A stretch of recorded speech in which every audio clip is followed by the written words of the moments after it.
Baik, di Sapa Indonesia Pagi kita masih membicarakan bagaimana nasib dari Nur Hayati, bendahara desa yang melaporkan kasus korupsi di desanya yang diduga melibatkan kepala desa, namun justru sekarang bendahara tersebut ditersangkakan. Saya ke Bang Boyamin, tampaknya ya seperti saya bilang tadi Bang Boyamin, kasus ini rame, banyak yang membaca dan mungkin banyak yang akhirnya menyayangkan begitu, kok begini kita memperlakukan seorang pelapor kasus korupsi dan akhirnya takut, malah justru akan menghindari gitu untuk melaporkan sebuah kasus yang kita lihat sendiri misalkan. Nah, bagaimana yang harus dipahami sebenarnya Bang Boyamin seharusnya nasib dari Nur Hayati ini? Tadi sedikit banyak sudah diungkapkan oleh Pak Manajer bagaimana seharusnya ini justru dihargai gitu, dan di sisi lain justru undang-undang mengatakan tidak bisa dipidanakan. Nah, kalau diluruskan dulu gitu Bang Boyamin, apa yang seharusnya terjadi pada seorang Nur Hayati andaikan kita suatu hari mendapati kondisi kita seperti Nur Hayati ini? Ya, ini kan kegelisahan ini bukan hanya di level masyarakat, di akademisi juga kegelisahan.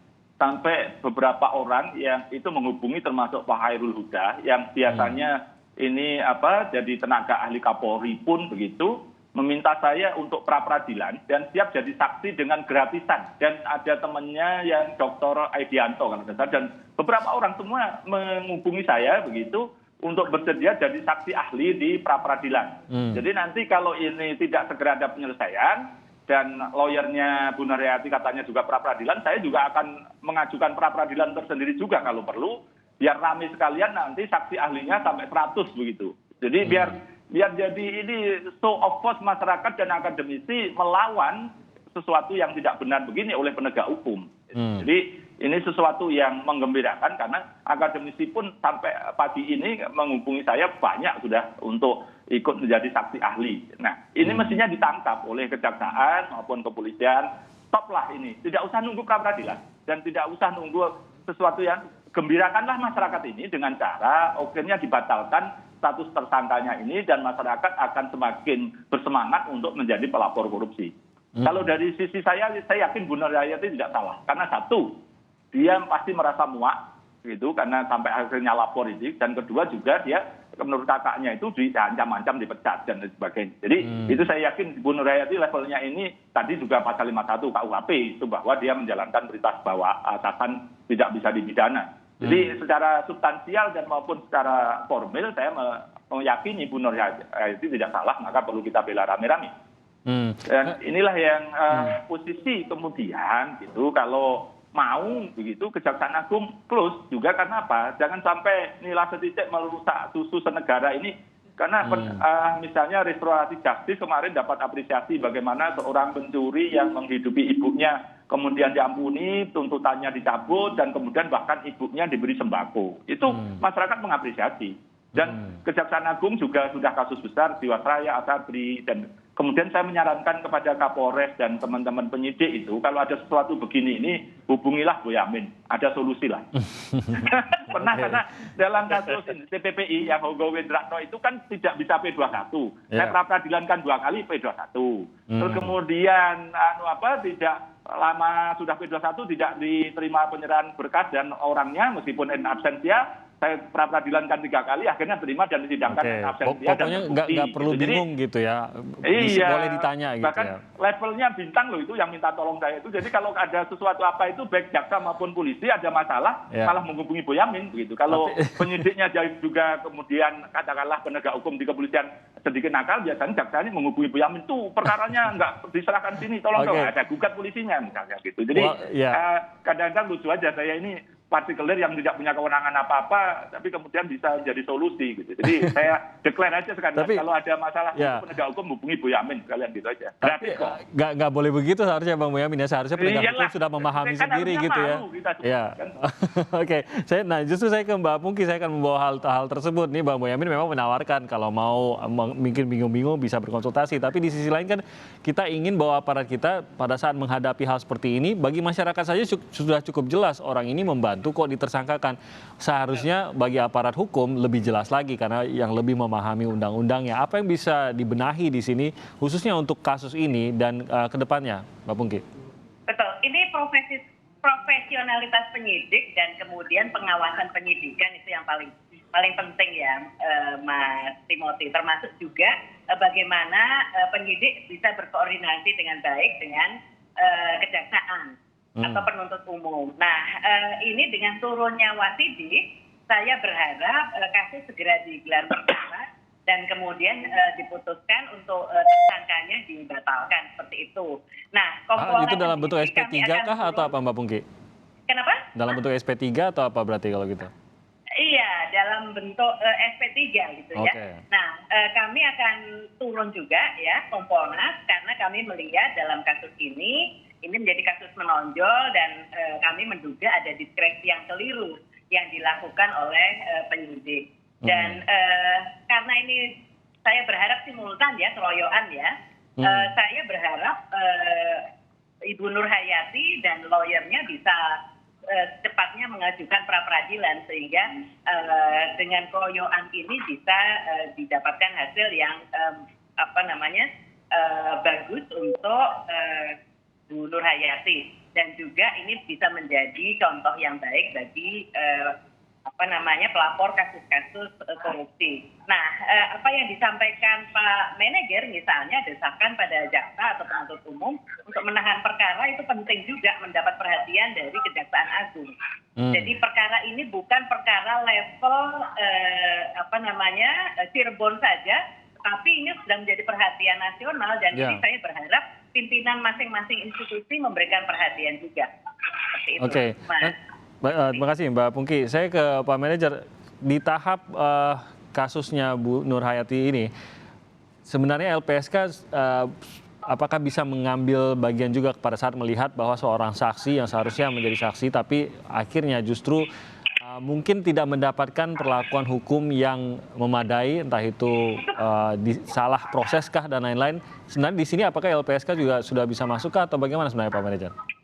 Ya, hari ini LPSK akan ke Cirebon karena kebetulan Mbak Nur Hayati lagi isoman, tetapi kita sudah ada komunikasi dengan keluarga untuk bertemu hari ini untuk koordinasi sekaligus melakukan asesmen apa sesungguhnya yang dibutuhkan oleh Mbak Nur Hayati. Apakah ada ancaman fisik? Kita akan pertimbangkan itu. Apakah ada intimidasi dan proses hukum seperti apa yang harus kita dampingi. Nah, karena itu sekali lagi kita berkeyakinan Bang Titoti seperti yang disampaikan oleh Pak Boiman dan Bu Pungki, pertama belum terlambat kalau aparat penegak hukum dalam hal ini kepolisian dan kejaksaan mengevaluasi lalu kemudian menunda. Kalau dalam konteks Undang-Undang Perlindungan Saksi dan Korban, menunda proses hukum terhadap Nur Hayati akibat ditersangkakan itu. Fokus saja pada perkara pokoknya.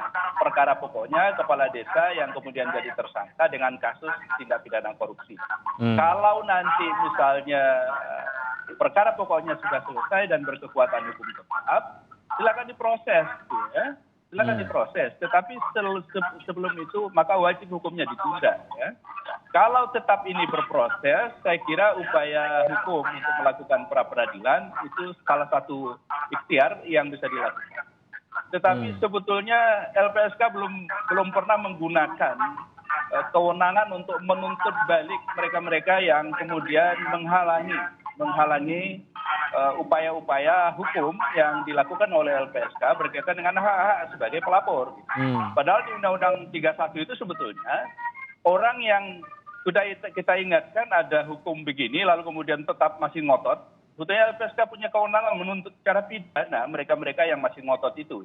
Tapi sekali lagi ini belum pernah kita gunakan kewenangan ini, tetapi saya dan kawan-kawan LPSK bukan tidak mungkin akan menggunakan kewenangan itu untuk menuntut pihak-pihak yang tetap ngotot menabrak undang-undang yang jelas-jelas sesungguhnya sudah clear dan bisa dipahami oleh semua pihak. Nah, karena itu sekali lagi mari kita dukung upaya kepolisian dan kejaksaan untuk melakukan evaluasi total terhadap kasus ini. Betul Bu Pungki, ini bukan kasus Cirebon saja tentu ya, tetapi ini gambaran dari penegakan hukum kita secara nasional. Ini keadapan kita itu loh. Jangan sekali lagi berpikir bisa melawan akal sehat publik. Jangan sekali-kali bisa melawan keadilan hukum dan keadilan publik. Itu gelombang yang nggak bisa dilawan. Sekali lagi, mari kita kemudian mendukung kepolisian dan kejaksaan untuk secara tawadu, kata Pak Boiman ini, Tawadhu, rendah hati lah. Kalau ada salah akui aja, itu lebih terhormat ketimbang kemudian kita berbalas pantun di publik gitu ya. Oke. Saya kira itu himbauannya ya.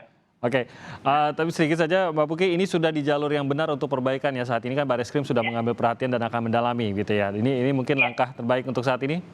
Iya, betul. Kami berharap akan ada titik balik yang lebih baik ya, ke arah yang lebih baik. Dan Kompolnas akan mengawal proses ini, Mas Timothy. Oke, nah saya terakhir ke Bang Boyamin, apakah dengan begini Anda yakin sebenarnya kita bisa menghilangkan ketakutan bagi pelapor korupsi di Indonesia atau apa yang harus dilakukan?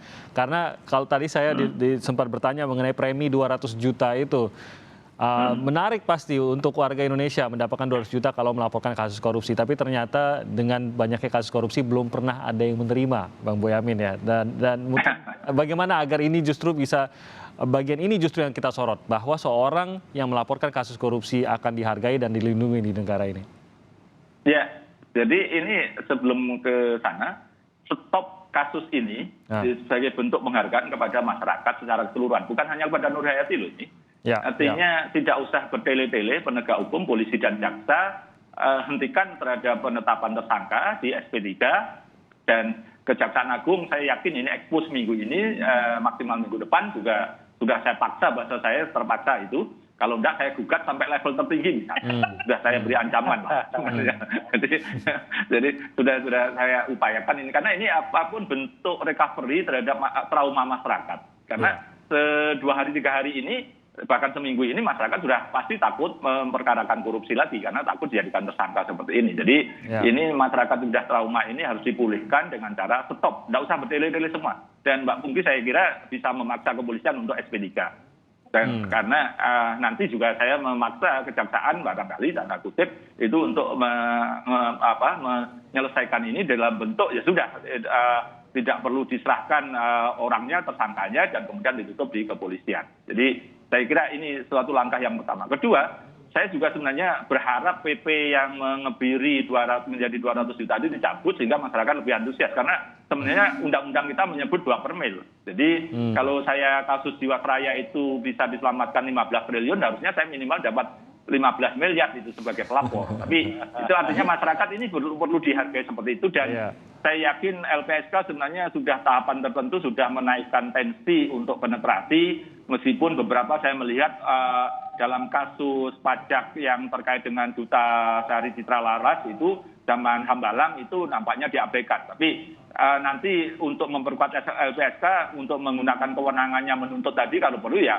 saya buka dengan saya ikut gugat LPSK kalau ada perkara yang seperti ini tadi misalnya. Sehingga LPSK mau tidak mau menggunakan kewenangannya misalnya gitu. Jadi ini mari kita bersinergi dan kemudian tunjukkanlah penegak hukum yang berkeadilan seperti kata Pak Manajer tadi. Tawaduk lah, masyarakat ini sudah sadar kamera, sudah sadar keadilan. Bagaimana ini seorang Nur Hayati mengalahkan semua institusi negara dalam opini publik loh ya, perang opini. Terima kasih.